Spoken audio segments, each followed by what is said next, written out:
Friends, ఇది నన్ను ఈ సాయం సంధ్యావేళ దిగోమెటకు వచ్చాము. దిగోమెటలోని వన విహారీలోకి లోపలికి వచ్చాము. లోపలికి వస్తున్నప్పుడు మరి ఇది ఇంకా పూర్తి కాలేదు, బట్ పర్మిషన్ తీసుకొని లోపలికి వచ్చినాము. మరి ఫ్యామిలీ ట్రిప్ వేయడానికి చాలా బాగుంటుంది. ఇక్కడ దాదాపు ఇది డెవలప్ చేయడానికి ఇంకా కొంత టైం పడుతుంది. ఇప్పుడిప్పుడే తయారు చేస్తున్నారు. హోటల్స్ అయితేనేమి, కాటేజెస్ అయితేనేమి. మరి లోపలికి వెళ్ళటానికి సఫారీ వాహనాలు కూడా ఏర్పాటు చేస్తారంట. బహుశా మనిషికి 2000 వరకు చార్జ్ చేయొచ్చు. 20 కిలోమీటర్లు తిప్పుతారు జంగిల్లో. మరి ఈ జంగిల్లో మనము తిరుగుతున్నప్పుడు మన అదృష్టం కొద్దీ జంతువులు కనబడచ్చు, కనబడకపోవచ్చు. తర్వాత ఇక్కడ ఒక కాటేజ్ ఉంది, కాటేజ్ చూద్దాం రండి లోపలికి. ఈ కాటేజీ బార్డర్లోకి ఇస్తారు. ఫ్యామిలీకి ఉండొచ్చు, రాత్రి అంతా ఉండొచ్చు. మరి వాళ్ళు తీసుకొని పోయి ఇక్కడ వదులుతారు, ఇక్కడనే స్టే చేయొచ్చు. చాలా బాగుంటుంది. పచ్చని గ్రీనరీతో చాలా అందంగా ఉంటుంది. ఈ నల్లమల్ల ఫారెస్ట్ కర్నూలుకి ఇలాంటి మంచి మంచి కాటేజెస్ ఉన్నాయి. కాటేజీ లోపలికి వెళ్ళి లోపల చూద్దాం రండి. ఈ కాటేజీ దేశాల్లో, ఫారిన్ కంట్రీస్ లలో ఉన్నట్లు కాటేజ్ ఉంది. ఇక్కడ రసీ టేబుల్ కూడా ఒకటి ఉంది. లోపలికి వెళ్తే ఇక్కడ బాత్రూమ్, ఇక్కడ ఒకటి కమౌట్ ఉంది, అవతల వాష్రూమ్ ఉంది, అవతల స్నానం చేయడానికి ఉంది.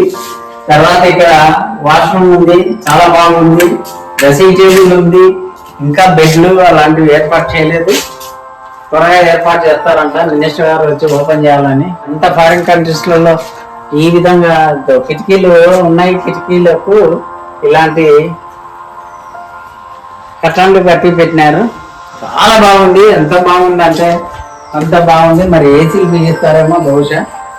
మరి ఇక్కడ నుంచి సఫారీ వాహనంలో మనము నల్లమల్ల ఫారెస్ట్ లోకి వెళ్ళిపోవచ్చు. నల్లమల్ల ఫారెస్ట్ లో జంతువులను చూడవచ్చు, మంచి మంచి చెట్లను చూడవచ్చు, మంచి ప్రకృతిని ఆస్వాదించవచ్చు. మరి ముఖ్యంగా మరి ఇక్కడ నల్లమల్ల ఫారెస్ట్ లో ఎక్కువ మనకు ఇక్కడ దొరికేది వచ్చేసి టేకు ఎక్కువ దొరుకుతుంది. ఎర్రచందనం ఇక్కడ దొరకవు, తక్కువ దొరుకుతుంది. కానీ చిత్తూరు కడపలో ఎక్కువ దొరుకుతుంది. ఇది చూసినారా, తునికి చెట్టు. ఇది తునికి చెట్టు ఒక పెట్టని కోటగా ఉంది. ఇప్పుడు కర్నూలు జిల్లా 2గా విడిపోయింది. నంద్యాల జిల్లా, కర్నూలు జిల్లా. ఒకవైపు నల్లమల్ల అడవులు, ఒకవైపు ఎర్రమల్ల అడవులు ఉన్నాయి.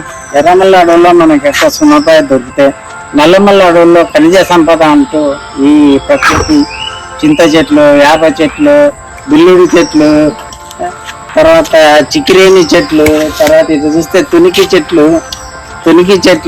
మరి ముఖ్యంగా టేకు చెట్లు. ఎర్రచందనం దొరుకుతుందో లేదో తెలియదు, కానీ నల్లమల్ల అడవులలో బహుశా కడప, చిత్తూరులో అయితే ఎర్రచందనం బ్రహ్మాండంగా దొరుకుతుంది. దాని మీద ప్రభుత్వము సీతకన్ను వేసి ఎక్కడెక్కడ కట్టడి చేస్తుంది, స్మగుళ్ళు కాకుండా. ఇక్కడ కూడా టేకు స్మగుళ్ళు కావటం లేదు. గవర్నమెంట్ సీరియస్ యాక్షన్ తీసుకుంటుంది. మరి అక్కడ చూస్తే కాటేజెస్ ఎంత మంచి అందంగా కాటేజెస్ ఉన్నాయంటే, అక్కడ ఏసీలు కూడా 2 ఏసీలు పెట్టినారు కాటేజెస్ లో. మరి ఫ్యామిలీతో వచ్చి ఇక్కడ ఎంజాయ్ చేయొచ్చు. ఇది ఎంత బాగుందో. లెపాడ్ అంట కాటేజ్ పేరు. కాటేజ్ ఉంది. ఈ కాటేజ్ వచ్చేసి ఫస్ట్ ఫ్లోర్, సెకండ్ ఫ్లోర్ ఉంది. లెపాడ్ బహుశా ఏమన్నా పుల్లి వస్తే ఏమైనా పైకి ఎక్కాలేమో. ఇక్కడ ఏసీ పాయింట్ కూడా ఉంది. AC cottages. ఈ కాటేజ్ పేరు టైగర్, ఆ కాటేజ్ పేరు లెపర్డ్. ఒక్కొక్క జంతువు పేరు కాటేజెస్ గా పెట్టినారు. మరి ఫ్యామిలీతో రండి, వీకెండ్ లో రండి, ఎంజాయ్ చేయండి. సఫారీలో ఎక్కండి, ముందుకెళ్ళి ఒక 20 కిలోమీటర్లు జంగిల్లో తిరగండి, హ్యాపీగా ఎంజాయ్ చేయండి. హోటల్స్ మొదలవుతున్నాయి. తర్వాత అన్ని ఫెసిలిటీస్ ఉన్నాయి ఇక్కడ. మనకు దగ్గర నంద్యాల నుంచి దాదాపు ఒక 25-30 కిలోమీటర్ల దూరమే దిగోమెటకు రండి. మరి ఇది కాకుండా, ఇది కాదనుకుంటే పచ్చళ్ళకి వెళ్ళండి. పచ్చళ్ళలో కూడా ఇలాంటి విహారీ అనేది ఒకటి ఉంది. అక్కడికి వెళ్ళండి, అది రన్నింగ్ లో ఉంది. అక్కడ సఫారీలు మరి ఫారెస్ట్ లైక్ తీసుకుపోతుంది.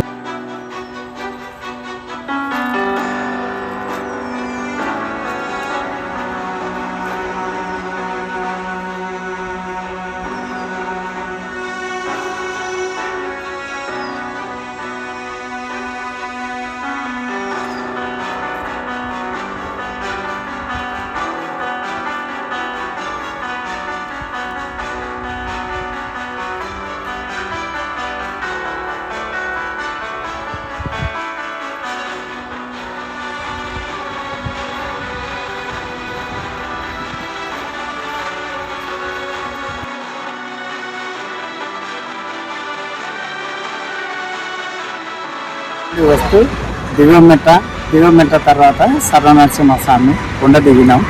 మరి ఇక్కడ చేపలు పడుతున్నారని అందరూ అనుకుంటారు, కానీ చేపలు అయితే కాదు, వజ్రాల వేట. ఇది నల్లమల్ల అడవుల్లో నుంచి ఉధృతంగా పారే వాగు. ఈ వాగుకు ఒకిలేరు వాగు అనే పేరుంది. ఇది రాను కాలక్రమేణా నామకరణం చెంది అది వజ్రాల వాగుగా మారిపోయింది. ఈ వజ్రాల వాగులో జల్లెళ్ళు పట్టుకొని వజ్రాల కోసం వేట చూద్దామని వచ్చినాము. వజ్రాలు ఎట్లుంటాయో చూద్దామని వచ్చినాము. రండి చూద్దాం. రండి. మా అవ్వ మా పెద్దమ్మ వచ్చింది. ఎక్కడి నుంచి వచ్చిన పెద్దమ్మ? ఆలగడ్డ దగ్గర. ఈ వయసులో అవసరమా? దొమ్మల దిన్నం నుంచి వచ్చింది. జల్లెడు తీసుకొని పడదామని. ఏమైనా కొట్టినా పెద్దమ్మ? పండ్లు కనపడవు. మరి పండ్లు కనపడతాయంటే వచ్చింది. ఎట్లుంటావు వజ్రం అనేది? తెల్లగా మెరుస్తుందా? ఎన్ని రోజులు వచ్చి? ఉదయం వచ్చినావా? ఎంత వయసు? 94 ఏళ్ళ వయసులో మా పెద్దమ్మ వచ్చింది వజ్రాల వేటకు. పాపం మరి జాగ్రత్త. ఏకైతే కాదు, అక్కడికి జల్లెలు తెచ్చుకొని జల్లి పడుతున్నారు. వాళ్ళ అదృష్టాన్ని పరీక్షించుకుంటున్నారు. మేమైతే మా అదృష్టాన్ని పరీక్షించుకోనికైతే రాలేదు. చూద్దామని వచ్చినాము. వజ్రం ఎట్లుంటుందో చూద్దామని వచ్చినాము. ఈ వకిలేరు వాగు దిగ్భంగా ప్రవహించి ఇటు పక్కన మాదేపురం తర్వాత చాగలమర్రి తర్వాత కుండిలో కలుస్తుంది. ఇది యాక్చువల్గా దీని నేమ్ వచ్చేసి వకిలేరు వాగు, కానీ ఇది రాను వజ్రాల వాగుగా మారిపోయింది. మరి పత్తికొండ దగ్గర జొన్నగిరిలో ఒకటి, ఇక్కడ మన సర్వనరసింహస్వామి అడవులలో ఒకటి. ఇక్కడ వజ్రాలు దొరుకుతాయని వేటాడుతుంటారు. వజ్రం యాక్చువల్గా అయితే పత్తికొండ దగ్గర ఉన్న జొన్నగిరిలోనే వజ్రం బాగా దొరికేది. ఇక కష్టపడుతున్నారు, కానీ ప్రతిఫలం పెద్దగా ఆశించినంత కనబడడం లేదు. మరి వారి అదృష్టాన్ని పరీక్షించడానికి నీళ్ళల్లో దిగి జల్లెలు పడుతుంది.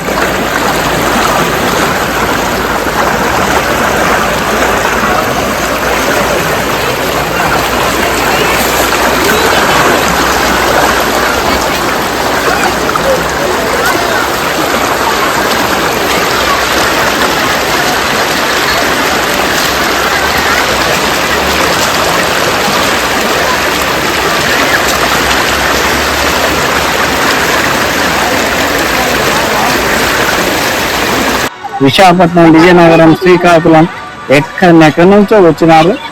4 రోజులు స్టే చేస్తున్నారు. ఇక్కడనే గుడిసెలలో బాడకు తీసుకొని ఉంటున్నారు. పాములకు భయపడడం లేదు, తేళ్లకు భయపడడం లేదు. మరి పాములు గడిచి కూడా చనిపోయిన వాళ్ళ సంఖ్య కూడా ఉంది. అయినా భయపడకుండా ఒక్క వజ్రం తెచ్చేస్తారు. మన జీవితం ధన్యమవుతుంది, జీవితం తిరుగుతుంది అని, అప్పులు తీరుతాయని, ఇల్లు కట్టించుకోవచ్చని, కోరికలన్నీ నెరవేర్చుకోవచ్చని ఇంతమంది వజ్రాల కోసం వేటాడుతున్నారు. యాక్చువల్గా వజ్రం అనేది తూర్పు నుంచి వచ్చే సూర్యకిరణాలకు తలుపుని మెరుస్తుందంట. ఇట్లా పొలాలు పట్టుకొని, జనగిరిలో అయితే పొలాలు పట్టుకొని వెనక చేతులు పెట్టుకొని వెతుకుంటూ పోతారు. సూర్యకిరణాలకి అది మెరుస్తుంది. భూమిలో నుంచి తొలకరి వానలు పడిన తర్వాత భూమిలో ఉన్న వజ్రం బయటకు వస్తుంది. పొరపాటున వజ్రం దొరికితే వజ్రం అరచేతిలో పెట్టుకొని ఒక్కసారి కింద పడిందంటే పైనుంచి ఎంత పడుతుందో అంత లోతుగా లోపలికి వెళ్ళిపోతుంది భూమిలోకి. వజ్రం దొరికిన తర్వాత కూడా చాలా జాగ్రత్తగా పట్టుకోవాలి దానికి. మరి వీళ్ళందరూ ప్లేట్లు, జల్లెళ్ళు, వాటర్ బాక్సులు, క్యారియర్లు తెచ్చుకొని అక్కడ దొరికినట్టుంది. వాళ్ళు ఏదో చూస్తున్నారు.